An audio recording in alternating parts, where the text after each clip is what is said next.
ফ্লিপকার্টের order return করতে পারছো না নতুন আপডেটের পর? তো একদম ভাই শর্টিং ভিডিও ক্লিক করে যাও। তো আজকে ভিডিও আপনাদের শেখাবো ফ্লিপকার্টের অর্ডার কিভাবে আপনারা একদম সহজে ভাই চুটকিতে রিটার্ন করবেন। একদম 1 মিনিট, ভাই 1 মিনিটও সময় লাগবে না। তো তাই ফটাফট দেখা যাক। প্রথমে আপনারা মাই অর্ডারসে চলে যাবেন। ওকে, মাই অর্ডারসে যাওয়ার পর আপনারা যেই প্রোডাক্টটা রিটার্ন করতে চান তো সেই প্রোডাক্টে আপনারা ক্লিক করবেন।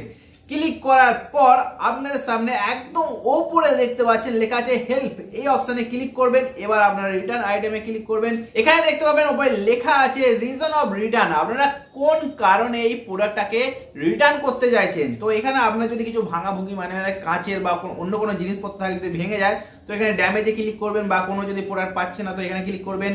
রং প্রোডাক্টে ক্লিক করতে পারেন, আপনার যে প্রোডাক্টটা আছে সেই অনুযায়ী আপনারা এখানে অপশন সিলেক্ট করবেন। সো আমার এখানে একটা জামা ছিল, সেই জন্য আমি don't like the size fit of this product, এটাকে আমি এখানে সিলেক্ট করব।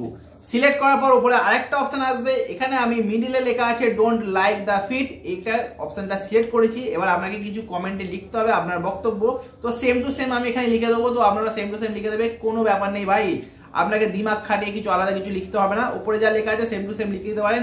ডোন্ট লাইক ফিট আমি সিম্পল লিখে দিচ্ছি। লিখে দেওয়ার পরে এখানে আমি কন্টিনিউতে ক্লিক করছি। কন্টিনিউতে ক্লিক করার পর আপনার সামনে আরো দুটো অপশন চলে আসবে। এক্সচেঞ্জ, মানে আপনি যদি এই প্রোডাক্টটাই চান অন্য কোনো সাইজে তো আপনারা এক্সচেঞ্জ করতে পারেন, আর যদি পয়সা চান ফেরত তো পয়সাটা ফেরত জন্য আপনারা রিফান্ড অপশনে ক্লিক করতে পারেন।